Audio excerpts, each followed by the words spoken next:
Let's not mince words. There's been a deliberate, ongoing effort to turn men into soft, emotionally fragile versions of their former selves.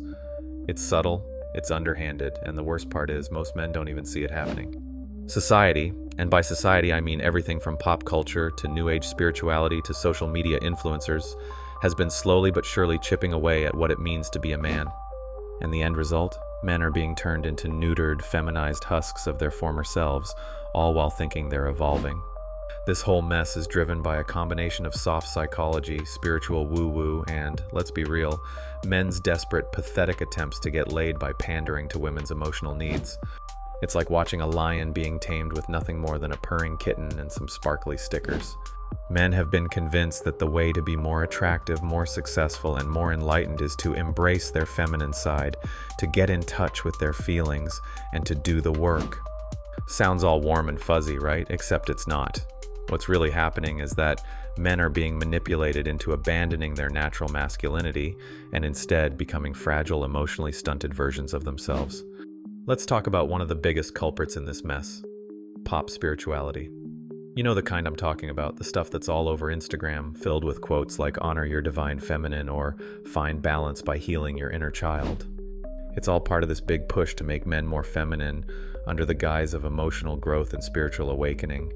But in reality, it's turning men into soft, emotionally confused doormats. Example: you've got these guys out here lighting candles, talking about clearing their energy and aligning their chakras, hoping it'll make them more attractive to women. They've been told that if they just talk about their feelings enough, if they hold space for women's emotional needs, they'll somehow unlock the secret to a woman's heart or pants. But the sad reality is that these women don't respect them. They see these men as tools, useful for emotional validation, but nothing more. Deep down, men who buy into this nonsense know something's wrong. They might think they're enlightened, but they're constantly frustrated, constantly wondering why they can't get the respect or desire they crave from women. Here's why. Women are biologically hardwired to be repelled by weakness. A guy who spends his days manifesting abundance and honoring his divine feminine isn't a man, he's a shell. And women? They want a man, not a neutered, emotionally fragile, yoga-toting pseudo-guru. The brutal reality: these men think they're doing the work to become better, more evolved versions of themselves, but they're really just signing up for emotional castration. The more they try to heal by embracing their inner softness, the more they push women away, and the more they erode the respect that masculinity commands. Now, let's shift focus to the women driving this whole train wreck. If you think this wave of feminization is just about men evolving, you're kidding yourself. A huge part of this comes from women's own deep-seated insecurities, and here's the thing, those insecurities are getting worse. We're talking about emotional fragility that's reached DEFCON 1 levels. The more insecure they feel, the more validation, reassurance, and emotional labor they demand from men. And men, God bless their hopelessly horny souls, are falling for it. Women today are more defensive, more emotionally needy, and more chaotic than ever before. But instead of dealing with those issues themselves, they offload them onto men and society as a whole. It's not that they want men to be better, stronger, or more emotionally balanced. They want men to turn into emotionally fragile clones of themselves, hoping that'll make them feel secure. Spoiler, it doesn't. Example: you hear these women say things like, "I just need a man who's done the work. I need him to be sensitive, emotionally available, and in touch with his feminine side." What they're really saying is, "I'm an emotional dumpster fire, and I need a man who's going to coddle me and validate my every emotional breakdown so I can feel secure without actually having to grow up." But here's the dirty little secret. No matter how much emotional labor men do, no matter how much they hold space, it's never enough. These women's insecurities run too deep for any amount of coddling to fix. The more validation they get, the more they need. It's a bottomless pit of emotional neediness, and men keep feeding into it, hoping it'll eventually pay off. But it never does. The ugly truth: the more insecure women feel, the more they demand from men, and the more men bend over backwards to accommodate those demands, the weaker they become. These women are essentially pushing men to become as fragile and broken as they are, thinking that'll somehow make everything better. It won't. It just creates a cycle of emotional dependency where no one gets stronger, no one grows, and everyone just gets stuck in a pit of self-absorbed chaos. The subversive mating strategy: how weak men use pop spirituality to get laid. Now let's address the sad, slimy underbelly of all this. The fact that a lot of these feminized men aren't doing the work out of any genuine desire to grow. They're doing it because they think it'll get them laid, and honestly, it's pathetic. These guys will say and do anything just to get a woman into bed, and if that means pretending to care about her feelings, doing yoga, and talking about honoring their divine feminine, so be it. Reality check. If you're bending over backwards, talking about your feminine energy and doing the work just to get laid, you're not a man. You're a pawn in someone else's game. And the irony? The women who might sleep with you because of this nonsense don't respect you, not even a little. They see you as a means to an end, not as a man worthy of their admiration. You might get a few pity hookups, but you'll never get real respect. The women's emotional meltdown machine, how they're creating their own demise. Here's the real kicker in all of this. The more women push men to become these feminized versions of themselves, the more miserable they become. It's the ultimate irony. They think by making men softer, weaker, and more emotionally compliant, they'll feel more secure.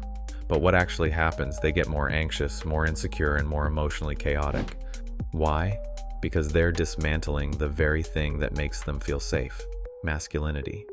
These women are constantly talking about how empowered they are, how they're doing all this great emotional work, and how evolved they are as individuals.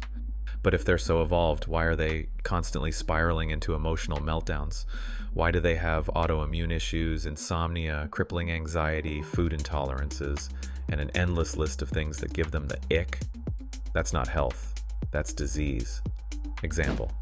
You'll hear these women talk about how they're so empowered, yet every other day they're posting about their latest emotional breakdown on social media.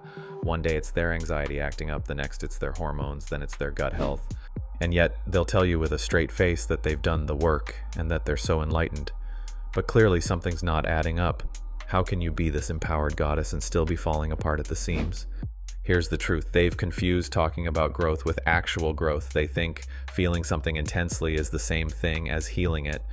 But all they're really doing is chasing drama, chasing feelings, because they've convinced themselves that their emotional chaos is progress. Spoiler, it's not. The brutal reality. These women are actively participating in their own emotional demise, but they don't even see it. They've become addicted to their own chaos, convinced that their constant need for validation and emotional reassurance is a sign of growth. But it's not. It's a sign that they're stuck in a cycle of insecurity, and no amount of work is ever going to fix it, because the problem isn't out there, it's inside their own heads. The irony of feminized men and evolved women. Now here's where it all gets deliciously ironic. These women who are pushing men to become more feminine, they're digging their own emotional graves, and the men who are buying into this garbage are handing them the shovel. These women claim to be so empowered, so evolved, but the reality is they've never been more fragile, more insecure, or more anxious.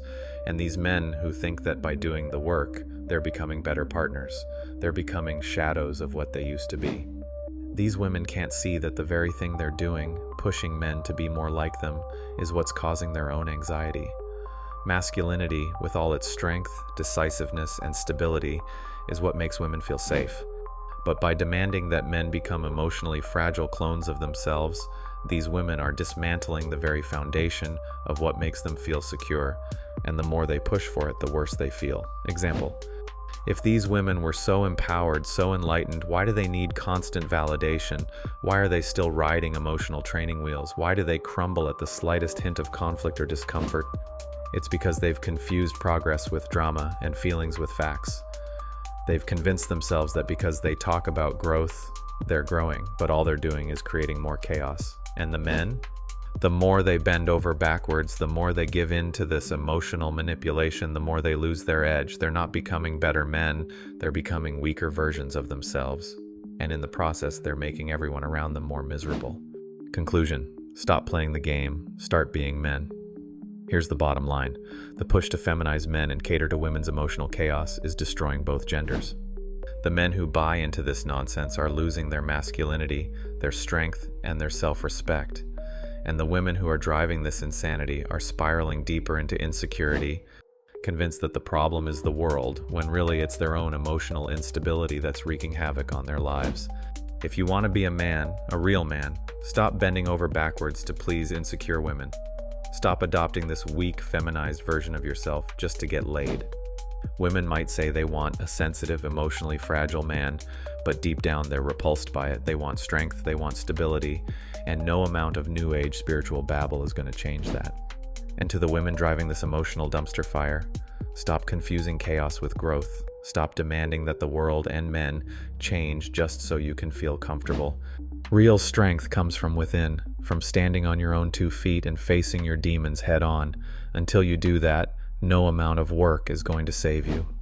And if you keep tearing down masculinity, don't be surprised when you feel more insecure and fragile than ever before. It's time to wake up, stop playing the game, and start being men again. Anything less is just weakness in disguise.